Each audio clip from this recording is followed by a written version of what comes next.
لوگوں کو نہیں پتا، بہت ساروں، ان کا نام ہے علی بن حسین، حضرت علی بن حسین، یہ امام حسین کے صاحبزادے ہیں۔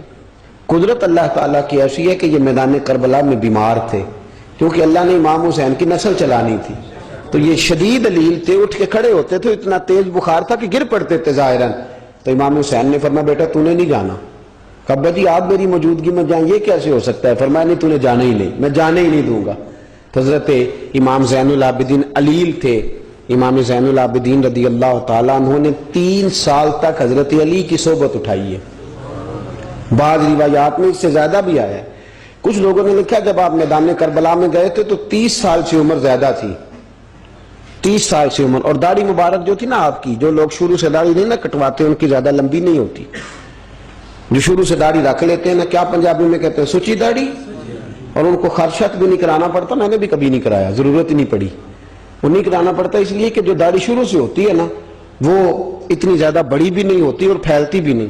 تو حضرت امام زین العابدین کی داڑھی بہت زیادہ بڑی نہیں تھی، داڑھی مبارک آپ کی ٹھوڑی کے نیچے تھی تو زیادہ بڑی نہیں تھی کیونکہ شروع سے رکھی ہوئی تھی، یہ نہیں کہ کٹو، تو داڑھی ان کی 33 سال عمر مبارک تھی، با اختلاف روایات، کچھ لوگوں نے اس سے کم بھی لکھی ہے۔ 2-4 مہینے کے بعد جب کربلا سے واپس لوٹے تو ساری داڑھی سفید ہو گئی۔ حضرت علی کی ایک زوجہ اس وقت حیات تھی، امام زین العابدین آگے آگے آ رہے تھے گھوڑے پہ، حضرت علی کی زوجہ نے آگے جا کے دیکھا نا، قافلے کا استقبال کرنے گئی، تو امام زین العابدین آگے تھے تو جھٹ سے انہوں نے منہ چھپا لیا، پیچھے ہو گئی اماں جی۔ تو امام زین العابدین فرمانے لگے دادی کا تو پردہ نہیں ہوتا پوتے سے۔ آپ نے کہا انتا زین العابدین، تو زین العابدین ہے اور تیری ساری داڑھی چند مہینوں میں سفید ہو گئی؟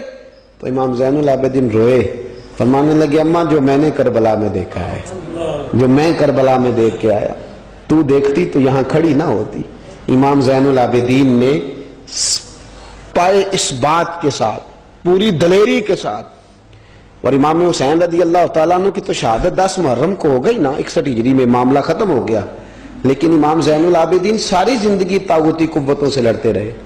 امام زین العابدین کو کئی دفعہ بعد میں گرفتار کیا گیا ہے، کربلا میں کئی دفعہ بعد میں گرفتار کیا۔ مروان بن عبد الملک ظالم جو صحابہ کو مارا کرتا تھا، جس کو یزید لعنتی نے بنایا تھا، وہ امام حسن اور امام حسین کے خلاف تقریریں کرنے والا مروان بن عبد الملک جو قابض ہو گیا زبردستی امام حسین کے بعد مسجد نبوی کی امامت پر، اس کے پیچھے نماز پڑھ لینی چاہیے تھی، بولے آنے جڑا ہوتے کل ہوتا ہے، ابھی کبھی پیڑا ہو سکتا ہے۔ مروان بن عبد الملک مسجد نبوی کا امام اور خطیب رہا ہے بڑا عرصہ، امام زین العابدین رضی اللہ تعالیٰ عنہ کے خلاف بڑی بدتمیزی کرتا تھا۔ امام زہری فرماتے، تابعی بزرگ ہیں، کہتے اس نے امام زین العابدین رضی اللہ تعالیٰ عنہ کو گرفتار کرا کے منگایا اپنے دربار میں، تو پورے ہوا کیا، یہ جو طریقت ہے نا ہماری، ایک مسئلہ یہاں سمجھا دو، یہ جو پیری مریدی ہے، جو بیعت ہے، یہ اسی وقت شروع ہوئی، کیونکہ بادشاہت پہلے جو خلیفہ ہوتے تھے وہ بادشاہ بھی ہوتے تھے، پیر بھی ہوتے تھے، رہنما، سارا کچھ ہی وہ ہوتے تھے، لیکن امام حسن حسین کی شہادت کے بعد جب بادشاہ یزید جیسے لوگوں کے ہاتھ میں گئی نا، تو امام زین العابدین رضی اللہ تعالیٰ عنہ کے گرد جو اللہ اللہ کرنے والے لوگ، دین سیکھنے والے تھے، وہ اکٹھے ہو گئے۔ اب وہ جو بیعت تھی اسی کو آج بیعت طریقت کہا جاتا ہے۔ لوگ اس طرف ہو گئے کہ اب وہاں بیعت کا سلسلہ نہیں رہا، یہ وہی بیعت ہے جو امام حسین رضی اللہ تعالیٰ عنہ، حضرت علی، حضرت ابوبکر صدیق، سب لوگ فرمایا کرتے تھے۔ اب لوگ بڑے اکٹھے ہو گئے، لوگ آیا کرتے تھے، حضرت حسن بصری جیسے لوگ، امام زہری جیسے لوگ، حضرت سعید بن مسیب جیسے لوگ۔ امام زین العابدین نے کربلا کے بعد اپنا مکان مدینے سے باہر بنا لیا تھا، نام علی تھا، لیکن عبادت اتنی کرتے تھے کہ لوگوں نے زین العابدین کہنا شروع کر دیا، عبادت کرنے والوں کی زینت زین العابدین کہنا شروع کر دیا۔ بیٹا پاس سو رہا تھا، گھر میں آگ لگی ہوئی تھی، امام زین العابدین نماز پڑھ رہے تھے، اتنی لمبی ساری رات سارا دن مصلی پہ رہتے، تو بہت سارے لوگ عقیدت مند ہو گئے۔ تو مروان کو خطرہ ہوا کہ کہیں امام زین العابدین میرے خلاف کوئی محاذ نہ بنا لے، اس نے ایسے ہی الزام لگا کہ امام زین العابدین کو گرفتار کر کے جیل میں ڈال دیا بلا وجہ۔ امام زہری کہتے ہیں میں کھانا لے کے گیا تو امام زین العابدین نے نا وہ بیڑیاں پہنی ہوئی ہیں، ہتھ کڑیاں پہنی ہوئی ہیں، پیروں میں بھی ہاتھوں میں بھی، تو کہتے ہیں میں نے کہا حضور آپ کتنی تکلیف میں ہیں؟ یہ لفظ میں نے کہا تو میرے شیخ تھے، استاد تھے، پیر تھے، میں رو پڑا. میں نے کہا حضور آپ کتنی تکلیف میں ہیں؟ تو کہنے لگے زوری میرا امتحان ہے، مجھے امتحان دینے دے، میرا رب میری آزمائش کر رہا ہے تو مجھے کرنے دے، تجھے کیا، تو کیوں روتا ہے؟ تو کہا حضور آپ اتنی تکلیف میں ہیں. فرماتے ہیں انہوں نے اللہ اکبر کہہ کے دونوں طرف سے زنجیروں کو پکڑا. جب اللہ اکبر کہا تو دونوں طرف کی زنجیریں اتار کے امام زین العابدین نے نیچے رکھ دی. فرمانے لگے میں تو ایک دفعہ اللہ کا نام لوں تو اللہ ساری زنجیریں توڑ دیتا ہے. میں پابند نہیں ہوں، میں پابند نہیں ہوں ان لوگوں کا، میں تو اللہ کی رضا پہ راضی ہوں. امام زین العابدین رضی اللہ تعالیٰ عنہ نے ساری زندگی پرہیزگاری، محبت، پیار، خلوص، وفا اور لوگوں کو دین سکھایا. ساری زندگی اللہ کا درس دیا. پوری دنیا سے لوگ امام زین العابدین کے پاس آتے. کیا لفظ ادا کر رہا ہوں؟ میں نے پورا مدینہ نہیں کہا، میں نے کہا پوری حکومت نہیں تھی آپ کے پاس. حکومت پہ مروان بن عبد الملک تھا، کیونکہ 4 سوا 4 سال 4.5 سال یزید رہا ہے. امام حسین کی شہادت کے بعد صحابہ سارے، اہل بیت النبوت سارے، جتنے بھی حضرات ہوتے تھے پوری دنیا سے جو اہل عقیدت تھے وہ امام زین العابدین کے آستانے پہ حاضری دیتے تھے. سعودیوں نے سارے نشان مٹا دیے ہیں لیکن امام زین العابدین کا گھر ابھی بھی موجود ہے. میں نے الحمدللہ 2 دفعہ اس کی زیارت کی ہے اور مجھے وہاں لوگوں نے بتایا کہ مشینیں لے کے جاتے ہیں لیکن وہاں پہ مشین چلتی ہی نہیں. ساری زندگی اس مکان کے اندر امام زین العابدین عصر کے وقت مسجد نبوی میں آیا کرتے تھے، عشاء کی نماز پڑھ کے چلے جایا کرتے. ساری زندگی امام زین العابدین نے نماز میں، عبادت میں، ذکر میں، فکر میں. شمر جو تھا نا، ایک اس کے بارے میں روایت ہے، ایک عمر بن سعد کے بارے میں. جب مختار کے فوجی لگے نا پیچھے کہ ہم نے مارنا ہے امام حسین کے قاتلین کو، تو اس کے شمر کے پیچھے بھی لگے تو یہ مدینے آ کے چھپ گیا تھا. اس کے پیچھے لگے تو یہ بھاگا، امام حسین پہ پانی بند کرنے والا. اور حضرت علی رضی اللہ تعالیٰ عنہ کے پوتے حضرت علی اصغر کے گلے میں تیر چلانے والا، یہ جب بھاگتا بھاگتا آیا نا تو امام زین العابدین کے خیمے میں جا گھسا. آپ مصلی پہ بیٹھے تھے، یوں نظر اٹھائی تو کہتا میں نے پانی پینا ہے. پانی بند کرنے والا کہتا میں نے یہ حوصلے دیکھو، دلیریاں دیکھو. امام زین العابدین خود اٹھے، پیالہ پکڑا، پہلے اسے دھویا، پھر اس میں پانی بھرا، پانی بھر کے اس کو پلایا. اور پینا ہے؟ کہتا ہاں. ایک پیالہ اور دیا. اور پینا ہے؟ کہتا ہاں. ایک پیالہ. اتنا پانی دیا کہ شرم سے پانی پانی ہو گیا، شرمندہ ہو گیا کہ یہ امام زین العابدین. باہر نکلا، دل میں خیال آیا زین العابدین نے پہچانا نہیں، اگر پہچان لیتے تو ایسا نہ کرتے. پھر اندر آ گیا، کہنے لگا شاید آپ نے مجھے پہچانا نہیں. امام زین العابدین کی آنکھیں آنسوں سے برس پڑی. فرمانے لگے تو نے میرے 6 ماہ کا بھائی پیاسا مار دیا تھا، تجھے میں بھول سکتا ہوں؟ تو اندر داخل ہوا تھا تو سارے زخم میرے تازے ہو گئے. تو کہا پھر آپ نے پانی کیوں پلایا؟ فرمانے لگے پانی بند کرنا تیرے جیسے لوگوں کا طریقہ ہے اور دشمنوں کو پانی پلا دینا نانا محمد کی سنت ہے جو میں نے ادا کی ہے. یہ میرے نانا کا طریقہ ہے جو میں نے ادا کیا.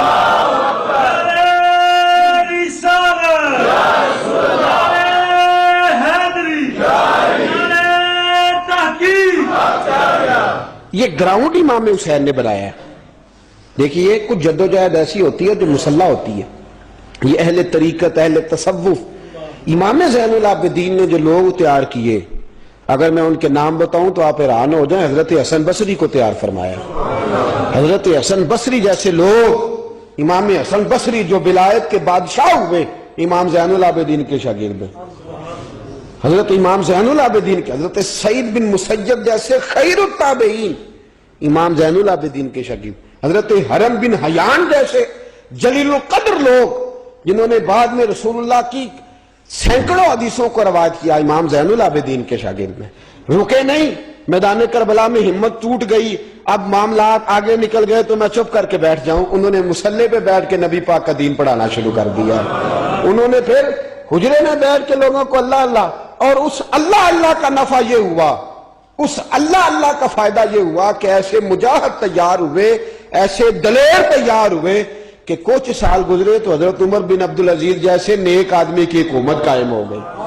امت کو یہ نفع ملا. نیک لوگ آپ دیکھیں نا، اگر سارا زمانہ برائی سے بھرا ہوا ہے تو کیا اس کو چھوڑ دیا جائے گا؟ ٹھیک ہے کریں سارے.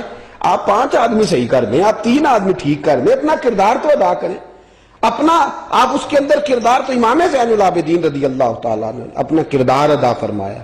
اور پھر سب سے بڑی بات یہ تھی غریب پروری. جب یزید مر گیا اور دیگر حکومتیں آنے لگی تو امام زین العابدین کے پاس لوگ بہت سارے نذرانے لے کے آتے تھے. یزید کے زمانے میں بھی آتے تھے لوگ، بڑے نذرانے خدمت کرتے، بڑا کچھ کرتے، گھروں کے اندر بڑا سامان آپ کے پاس پڑا ہوتا. آپ کے صاحبزادے امام باقر، آپ فرماتے رات ہوتی تو میرے ابا جی اپنے کندھے پر بوریاں رکھ لیتے، اپنے کندھے پر، شہزادے خود اپنے کندھے پر، اور غریبوں کے گھروں تک پہنچا کے آتے، خود بوریاں اپنے کندھے پہ رکھ لیتے. فرماتے ہیں میں کہتا ابا جی میں چھوڑ آتا ہوں، مجھے بتائیں. فرمانے لگے اگر تو چھوڑنے جائے گا تو تجھے اس غریب کا نام بھی بتانا پڑے گا، تو میں کسی کو رسوا نہیں کر سکتا، میں رسوا نہیں کروں گا، میں خود دے کر کے آتا ہوں. امام زین العابدین رضی اللہ تعالیٰ عنہ نے عمر بھر یہ غریب پروری کا مظاہرہ فرمایا، اپنے بچوں کی تربیت فرمائی. امام زین العابدین رضی اللہ تعالیٰ عنہ مصلے پہ بیٹھے اتنے پاورفل ہو گئے کہ حکومتیں ان سے ڈرنے لگی. مصلے پہ بیٹھے بیٹھے اتنے پاورفل ہوئے، اتنے عظیم ہوئے کہ حکومتیں لرزنے لگی.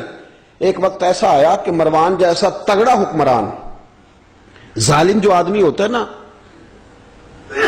بدماش آدمی سمجھتے لوگ مجھ سے ڈرتے ہیں، حالانکہ لوگوں کی شرافت ہوتی ہے، لوگوں کی یہ ایک آدمی، نبی پاک صلی اللہ علیہ وسلم نے فرمایا بتاؤ جھگڑے میں کون جیتا کرتا ہے؟ تو صحابہ کہنے لگے حضور آپ بتا دیں. فرمایا جو زیادہ منہ زور ہوتا ہے وہ جھگڑے میں جیت جاتا ہے. جھگڑے میں شرفا نہیں جیتا کرتے، جو منہ زور لوگ ہوتے ہیں نا، وہ بڑا منہ زور تھا، بڑا بدتمیز تھا، اگر اس کو کوئی سیابی بھی نظر آ جاتا تو اس کو بھی ایڑی لگانے سے باز نہیں آتا تھا، بڑا نالائق تھا، ڈنڈا سوٹا بڑا چلاتا تھا، بڑا سخت گیر آدمی تھا. لیکن اس نے ایک غریب آدمی پہ ظلم کیا، اس کا مال دبا لیا. تو امام زین العابدین تھے نا، حضرت علی کے پوتے، اگرچہ بیٹھے تھے اندر حجرے میں بیٹھے تھے، آپ بظاہر تصوف طریقت کی خدمات سر انجام دے رہے تھے، لیکن اس شخص نے آ کے رویا، کہنے لگا حضور میرا اس نے مال دبا لیا ہے. تو امام زین العابدین نے چھڑی ہاتھ میں لی اور چھڑی ٹیکتے ہوئے مروان کے دربار میں پہنچے. کہنے لگے اس غریب کا مال تو نے لیا ہے؟ تو نے لیا اس کا مال؟ کہنے لگا میں گورنر ہوں. اس نے کہا نا زبردستی میں گورنر ہوں. تو وہ شخص کہتا ہے امام زین العابدین کے ہاتھ میں چھڑی تھی، زور سے فرش پر ماری. کہنے لگے آنا ابن حسین، اگر تو گورنر ہے تو میں حسین کا بیٹا ہوں، میں حسین کا بیٹا ہوں، میں حسین کا بیٹا. 3 دفعہ امام زین العابدین نے یہ جملے کہے نا، تو گورنر ہے تو میں حسین کا بیٹا ہوں. پتہ ہے نا جب 3 دفعہ گرجدار آواز میں یہ جملے کہے تو امام زین العابدین سے کہنے لگا آپ چاہتے کیا ہیں؟ فرمانے لگے ابھی اس کا مال واپس ہونا چاہیے، ابھی اس کا مال واپس ہونا چاہیے. اسی وقت بھرے دربار میں مروان نے مال منگایا، اس غریب آدمی کو دیا، وہ غریب آدمی اپنا مال لے کے واپس چلا گیا. تو امام زین العابدین بھی لوٹے. لوگ مروان سے کہنے لگے تو اتنا دلیر بنتا ہے، ایک صوفی آدمی جس کے ساتھ بندہ بھی کوئی نہیں، ایک غریب آدمی کھڑا ہے، ہاتھ میں ڈنڈا ہے، کوئی اسلحہ نہیں، کوئی تلوار نہیں، کوئی خنجر نہیں، تو ڈر کیوں گیا ہے؟ کہنے لگا مجھے پتہ ہی نہیں چلا. امام کی گرج اتنی زبردست تھی کہ میرا وجود کانپ رہا تھا اور مجھے لگ رہا تھا اگر میں نے بات نہ مانی تو پتہ نہیں آسمان گر جائے گا یا زمین پھٹ جائے گی. میں ڈر گیا، ہیبت طاری ہو گئی، روب تھا. اصل بات کیا تھی؟ ان اللہ مع الصابرین، اللہ صبر کرنے والوں کے، تو جس کے ساتھ اللہ ہو. حضور نے فرمایا غار ثور میں حضرت ابو بکر سے قرآن بیان، لا تحزن ان اللہ معنا، تو نہ ڈر، اللہ ہمارے ساتھ ہے. اللہ ہمارے، جس کے ساتھ اللہ ہوتا ہے پھر وہ کسی سے ڈرا نہیں کرتا. ایک محبت کی بات بھی بتا دوں، لوگ ہی نہیں جاتے تھے. امام باقر فرماتے ہیں ایک دن نا ایک ہرنا آ گیا، ہرنی آ گئی دوڑی. تو امام اندر عبادت کر رہے تھے تو میں باہر دروازے پہ کھڑا تھا، تو وہ ہرن بار بار امام صاحب کے کمرے کی طرف جاتی. فرماتے میں بند کرتا، یہ ملا جامی نے اس کو شواہد النبوہ کے اندر لکھا ہے. فرماتے ہیں بار بار جاتی، میں اس کو روکتا تو نماز مکمل کر کے مجھے کہنے لگے کیا بات ہے؟ میں نے کہا حضور ایک ہرنی ہے اندر آنا چاہ رہی ہے. تو فرمایا کھول دو دروازہ، آنے دو، جانور ہے، آنا چاہتی ہے تو آنے دو. کہتے ہیں وہ ہرن اندر آیا تو میں نے اس کو دیکھا کہ وہ امام صاحب کے رات کا وقت ہے، تو امام زین العابدین کے کان کے ساتھ منہ لگائے ہوئے ہرن، شام کا وقت ہے۔ فرماتے ہیں میں نے دیکھا کہ امام زین العابدین نے چھڑی پکڑی، امامہ باندھا، جبہ پہنا، فرماتے ہیں آگے آگے ہرن چل رہا، پیچھے پیچھے امام زین العابدین چل رہا، آگے آگے ہرن چل رہا، پیچھے پیچھے۔ بھئی ہمارا تو عقیدہ حضور غوث اعظم کے بارے میں ہے کہ وہ جن و بشر کے پیر ہیں، جن و بشر کے پیر ہیں، سب کا اللہ کے بندوں کی طرف، اللہ کی ہر مخلوق کا رجحان ہوتا ہے اللہ کے بندوں کی طرف۔ کہتے ہیں ہرن کے پیچھے پیچھے ایک عرابی کے دروازے تک لے گئی ہرن، تو امام زین العابدین نے نا دستک دی دروازے پہ، اور ہرن ایک کونے میں کھڑی ہو گئی، دستک دی، وہ باہر آیا تو فرمانے لگے تیرے پاس کوئی ہرنی کے بچے ہیں؟ اس نے کہا ہاں، آپ نے کیا کرنا ہے؟ فرمایا میں خریدنے آیا ہوں، میں وہ بچے خریدنے آیا ہوں۔ کہتے ہیں 2 بچے تھے، کہنے لگا جی میں نے تو سویرے بیچنے تھے، میں روز جنگل سے کچھ نہ کچھ پکڑ کے لاتا ہوں، سویرے بیچنے تھے، سویرے گاہک ڈھونڈنے تھے، آپ رات کو ہی آ گئے، کیا لے گا؟ اس نے کہا 20 دینار 2 بچوں کے۔ امام صاحب نے 20 دینار دیے، بچے پکڑے، واپس لائے۔ امام باقر فرماتے ہیں 2 ہرن کے بچے امام زین العابدین نے جب پکڑائے تو میری آنکھیں چھلک پڑی، میں رو پڑا، اور میں نے کہا ابا جی میں تو سمجھتا تھا انسانوں کے دکھ کا ہی مداوع کرتے ہیں، اللہ نے تو آپ کو جانوروں کے دکھوں کا مداوع کرنے کی بھی توفیق عطا فرمائی۔ تو پھر میرے امام نے سچ کہا ہے نا، تیری نسل پاک میں ہے۔ کیسا عقیدہ ہے، کیسا عقیدہ ہے ہر بندے کی اپنا۔ میں تو جب بھی کسی سیدزادے کی، کسی اہل بیت کی کوئی بات پڑھتا ہوں نا، آپ یقین کریں تو میرے سامنے اعلیٰ حضرت کا شعر رہتا ہے، پلٹ پلٹ کے بات وہی جاتی ہے کہ تیری نسل پاک میں ہے بچہ بچہ نور کا، تو ہے عین نور تیرا سب گھرانہ ہی نور کا، سب گھرانہ ہی۔ جب تنگ آ گیا نا مروان کہ دنیا ہٹتی نہیں، اور اس کے بعد بھی کوئی خلیفہ آیا تو سارے تنگ ہی رہتے تھے، امام زین العابدین کو زہر دلوا دیا۔ امام حسن کی شہادت بھی زہر سے ہوئی، امام زین العابدین کو زہر دلوایا۔ جب زہر آپ کی رگوں میں اترا، آپ کو درد محسوس ہوا، تو امام باقر فرماتے ہیں سجدے میں چلے گئے، سجدے میں چلے گئے۔ میں نے کہا حضور اتنی تکلیف ہے، آپ یہ کیا کر رہے ہیں؟ فرمانے لگے میں سوچتا تھا میں جہاد پہ نہیں نکلا تو کہیں بستر پہ مجھے تبھی موت نہ آ جائے، میرا دادا بھی شہید، میرا والد بھی شہید، میرے تایا بھی شہید، میرے بھائی بھی شہید، میرے پھپھی زاد چچا زاد بھی شہید، میں سوچتا تھا کہیں تبھی موت نہ چلا جاؤں، سجدہ شکر ادا کر رہا ہوں کہ رب نے مجھے بھی شہادت عطا فرما دی ہے، اللہ نے مجھے بھی شہادت کی موت عطا فرمائی ہے۔ پھر وصیت فرمائی امام، دیکھیں اللہ والوں کے مزار کی بھی برکت ہوتی ہے۔ امام باقر کو وصیت فرمائی، صاحبزادے کو فرمایا مجھے میرے تایا امام حسن کے ساتھ جنت البقیع میں دفن کرنا، ان کے ساتھ۔ تو کہتے میں نے کہا ابا جی وہاں تو جگہ ہی نہیں، روتے ہوئے میں نے کہا، کہنے لگے تو جا کے تلاش کرنا، جگہ مل جائے گی۔ فرماتے میں پہلے جنت البقیع جاتا تھا تو قبریں ساتھ ساتھ ملی ہوئی نظر آتی تھی، امام زین العابدین کے وصال کے بعد گیا تو مجھے پوری قبر کی جگہ نظر آئی، پوری جگہ جس کو میں پہلے تھوڑا سمجھا کرتا تھا وہ پوری جگہ ملی۔ امام حسن کے بالکل متصل امام زین العابدین کا مزار ہے۔ امام زین العابدین نے سینکڑوں شاگرد چھوڑے، درجنوں ہزاروں کی تعداد میں آپ سے فیوز و برکات حاصل کرنے والے لوگ چھوڑے، اور جتنا صوفیاء کا سلسلہ پھر آگے بڑھا، حضرت حسن بصری، حضرت فضیل بن عیاض، پھر اس کے بعد حضرت سری سختی، پھر اس کے بعد حضرت میں اگر آپ کو دلائل کے ساتھ عرض کروں تو سارا فیضان امام زین العابدین کا ہے، سارا فیضان۔ آپ کے اپنے صاحبزادے امام باقر کے بیٹے امام جعفر صادق، اور امام جعفر صادق کے شاگرد اور مرید ہے امام اعظم ابو حنیفہ۔ جتنی شاخیں علم کی پھیلی، جتنی شاخیں پھر اس کے بعد طریقت کی پھیلی، علم حدیث کی پھیلی، وہ ساری امام زین العابدین کا فیضان ہے، اور آج تک امت مسلمہ کے اندر امام زین العابدین کا فیضان جاری ہے، اور انشاءاللہ صبح قیامت تک جاری رہے گا۔ علمی فیضان بھی، روحانی فیضان بھی، اور دنیا میں جتنے سادات پائے جاتے ہیں وہ بھی امام زین العابدین کی اولاد ہے۔ امام حسین کی ساری اولاد امام زین العابدین سے ہے۔ اللہ تبارک و تعالیٰ نے کس قدر فضل فرمایا۔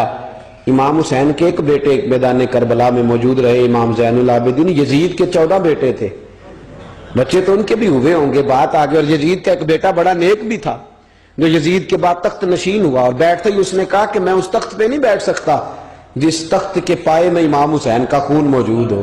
اور میں نہ میرا باپ اس قابل تھا نہ میں اس قابل ہوں. یخرج الحی من المیت و یخرج المیت من الحی. اللہ زندوں سے مردے، مردوں سے زندے، اچھوں سے برے، بروں سے اچھے پیدا کر دیتا ہے. امام یزید کا بیٹا کہنے لگا کہ میں نہیں اس قابل کہ یہاں 40 دن، اس نے کہا میں 40 دن دیتا ہوں، اپنا حکمران بنا لو. اس کے بعد وہ تخت سے نیچے اتر گیا. نیک بھی ایک بیٹا تھا لیکن پھر بھی یزید کی نسل آگے نہ بنی. نہ زیاد کا وہ ستم رہا، نہ یزید کی وہ جفا رہی. جو رہا تو نام حسین کا، جسے زندہ رکھتی ہے کربلا. جو رہا تو نام، اور انسان کو بیدار تو ہو لینے دے. ہر شخص پکارے گا ہمارے ہیں حسین.